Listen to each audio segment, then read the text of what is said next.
Hey guys, what's up? Killjoy Jake here, and instead of having friends, what do you think about the new backdrop? I don't know what I think about it so far. Did you guys like the quilt better, or do you kind of like the posters and stuff? I got Jaws right here, Creature from the Black Lagoon, The Mummy. I just bought this thing from Spirit Halloween. I don't know, tell me what you think. Y'all are the ones watching these videos all the time, so I'll probably leave it up to you to decide what my background looks like. Today we are going to pit the sequel versus the original of Train to Busan, but before I get into that, I'm gonna need you guys to like this video and subscribe for more horror content. And also, if you haven't seen either of these movies, you might want to click off this video. I'm about to spoil Train to Busan 2 Peninsula. Trust me when I say you don't want to get that movie spoiled. Alright, now let's get into it.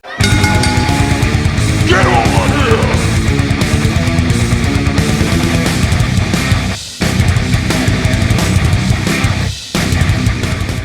Now before I pit these two movies against each other, let's talk a little bit about them. Train to Busan is a 2016 South Korean action horror film, directed by Young Sang-ho and starring, I apologize in advance about my pronunciation, Gong-yoo, Jung-yoo-mi, and Mong-dong-soik? I'm not gonna try and pronounce that. The film mostly takes place on a train to Busan as a zombie apocalypse suddenly breaks out in the country and threatens the safety of the passengers. The film set a record as the first Korean film of 2016 to break the audience record of over 10 million theater goers. The film serves as a reunion for Gong-yoo and Jung-yoo-mi, who both starred in the 2011 film The Crucible. The sequel to the film, Peninsula, or how it was marketed in the United States as Train to Busan Presents Peninsula, is a 2020 South Korean action horror film also directed by Young Sang-ho. It is a standalone sequel to the 2016 film Train to Busan and follows a soldier who is sent along with his team to retrieve a truck full of money from the wastelands of the Korean peninsula, now inhabited by zombies. The film was released in South Korea on July 15th, 2020. It received mixed reviews from critics and has grossed 32 million worldwide. Now, I just came from the theater seeing the new film, and I was absolutely, well, okay. We're gonna save it for the positives and the very tiny bads for all these movies. Also, funny story, they're not showing this movie almost anywhere. I had to drive about an hour out of my way to go see this film, and even when I got there, they told me, oh yeah, you gotta go like to the lower level. I had to go down to this basement. There was literally two tiny movie theaters in this basement, and one of them was showing, it was either Jaws or Jurassic Park, and then the other was this movie. There was absolutely nobody in this theater, so I'm in the basement of a theater seeing this movie alone in the dark. I was absolutely horrified. I'm gonna do my absolute best to not be biased towards the second film, because in my experience watching both of these films, the first film from the comfort of my own room, and then the other one in a very dark movie theater that made a bunch of creaky, weird noises, I was definitely more terrified by the second film rather than the first. Although in retrospect, both films are very terrifying. But enough of that jibber jabber, let's get into the good. Starting off this list for Train to Busan 2016, I don't hate these running zombies. One of my main complaints about running zombies is it doesn't really make sense. Now this is something very picky of mine that I kind of just want to get out of the way before I start talking about my real review. But if you think about it, like a rotting corpse wouldn't be able to run. It's one of my main complaints about films such as 28 Weeks Later and World War Z. It just doesn't make sense to me. But the zombies in this movie don't bother me because they're very fresh. If you get bitten, you turn into a zombie almost instantly. So that makes sense as to where you'd be running. And then we're gonna get into the sequel and the problem I have with that. Character development! Something a lot of horror movies forget to do nowadays is, well, develop their characters. We're not just here for cheap jump scares and slow existential dread. We're also here to see characters play through these horrific situations, and how different characters react to different things. Train to Busan is filled with great characters. My favorite being the dad, whose name I'm not gonna try and pronounce. I butchered his actual name a couple minutes ago, so we're gonna keep rolling and call him the dad. His whole arc of starting off as this preppy businessman who's very full of himself and thinks only of himself, he's very selfish, and then he turns into this character that's just looking out for everybody and working as a team. It's awesome, it's great. This film has morals, and I love it. A lot of zombie movies are just, okay, here's some characters, they're gonna fight some zombies, and a lot of them are gonna get eaten alive. Cool, whatever. This film just is so much deeper. There's so much more depth to this film because you have character development, you have character arcs, you have dynamic characters that are one way at the beginning and then fix their problems by the ending. An absolutely great mix of horror, comedy, and social commentary. I applaud any movie that isn't just one genre. It's hard to make a horror film, but it's even harder to make a horror, comedy, and a social commentary focused movie. It's not easy to do, man, and this movie does it really well. One moment of this, you'll be laughing, then the next you'll be terrified because of some crazy zombie, and and then the next, you're gonna be crying because a character you love died. Like, what? How many movies have that much emotional control over you? I mean, it's insane. It's like being hypnotized watching these movies. South Korean directors are just so great at making these roller coasters of emotions of movies. That's honestly the biggest plus I can give a movie, in my opinion. Any movie that does that, where it's a stew of all these different crazy emotions and genres, those are my absolute favorites. Overall, a great claustrophobic story. What does claustrophobic mean? It means he's afraid of Santa Claus. No, it doesn't. Another element of horror that's added in this movie is the fact that it takes place in a train cab. It's very tight and claustrophobic, and on top of that, you're surrounded by zombies. That extra element of terror really fuels this movie's horror aspect. Now let's move on to Peninsula. Even better characters / character development than the last film. How that's even possible, I don't know. I mean, the characters were so well thought out in that last movie, I thought there's no way this film's gonna top it, and whoa, were my expectations exceeded. I was excited for this film, I'll admit. You know, I thought, okay, this is gonna be cool. Train to Busan was really good. I'm excited to see this sequel, and holy F, man. The leader of the pack that goes into the peninsula, like I said, I'm not gonna try and say his name because I'm just gonna butcher it. There'll be a little picture somewhere here, I don't know, somewhere. Kept the same mixed tone perfectly from the first movie. Not a lot of sequels carry over the same tone as the first film. There's really only a handful of them that do this really well, at least with horror sequels. Another one that I can think off the top of my head is Hellbound, Hellraiser 2. That one does the first movie justice, and in my opinion is a little better than the first film. And likewise with this film, it carries over the same themes of horror and comedy and political and social commentary. They even talk a little bit about North Korea in this film, and they refer to the Korean peninsula as just the peninsula because it's basically all dead, and that's including North Korea. I mean, North Korea is not overrun with zombies, but it's basically a dictatorship and no one wants to live there. Oh god, okay, well now North Korea's coming after me. I can't believe I'm putting this online.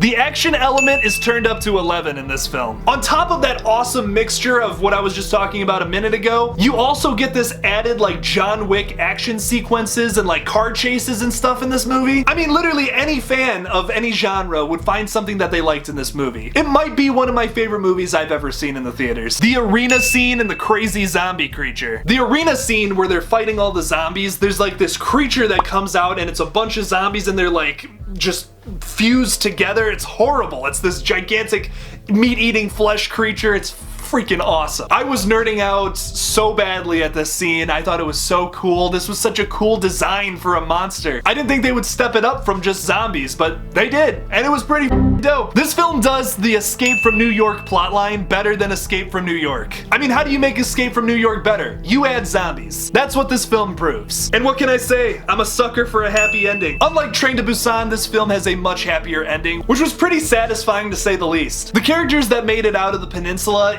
they really all deserved it. I thought the main character was going to die and sacrifice himself for the rest of the family. I really saw that coming, but I'm glad it happened the way it did, because the ending of the movie, you're thinking the mom, once again, not going to say her name because I'm just gonna butcher it. I thought she was gonna blow her head off and that was gonna be the end of the movie.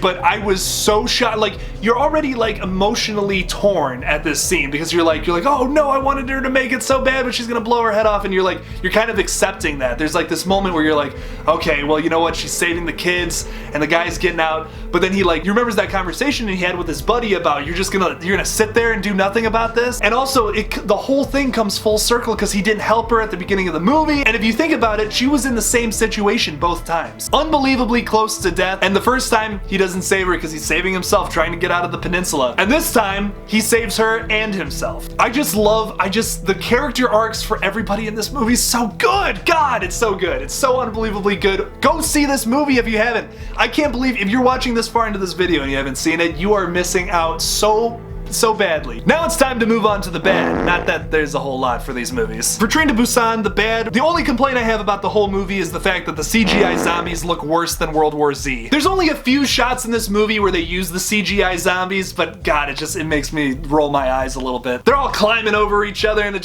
looks so comical. I don't know, I wasn't a big fan of that. It really detracted from the great practical effects used in this film too. And then my one problem with Peninsula is, like I said, this is a little picky, but the zombies don't look decayed. decayed. They look exactly like how they were in the first film. This is my problem with 28 Weeks Later too. It's the same, it's literally the same thing. Zombies would not be able to run if they had been decaying for like 4 years. Like, I guarantee you some of those zombies were like bitten in 2016 and then in 2020 they still just look like fresh bodies and they can still run and their like muscles are still intact and stuff. I don't know, it doesn't do it for me. Although The Walking Dead got unbelievably terrible after Frank Darabont left, fight me internet, the one thing I will compliment it on is the fact that with each season the walkers got like increasingly more decayed and slower. Going into this movie I really thought like maybe the zombies were going to evolve, like maybe the virus has some kind of property where it starts regenerating flesh or something like that. I don't know. If there's some kind of excuse like that used, then I'm totally fine with it, whatever. But they didn't really explain that, and like I said, this is very picky. This is just something that I notice about zombie movies that really gets under my sack. So if you're annoyed with the fact that this bothers me, I literally have nothing else about this movie that is an imperfection in my opinion. Train to Busan and this movie are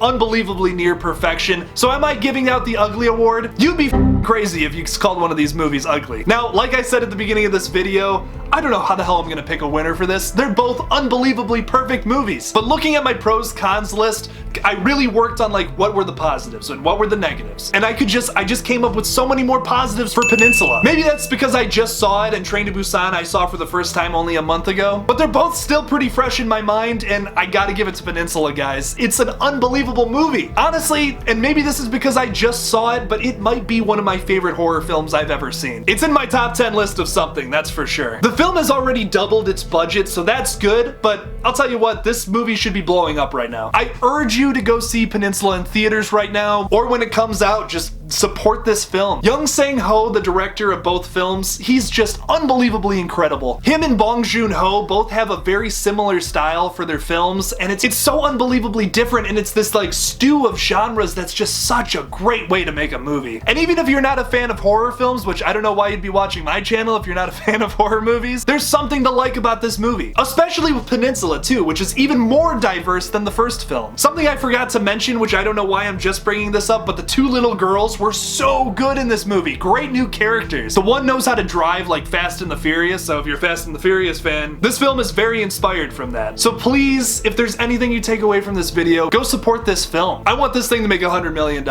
Like, at least. It deserves it. So what do you guys think about these results? Tell me something about it in the comments below. Thank you guys so much for watching my video on the Train to Busan sequel versus original. Don't forget to like this video and subscribe for more horror content. Don't forget to follow me on Twitter at KilljoyJake1 and on Instagram at Killjoy_Jake. And as always, don't forget to kill it out there, y'all.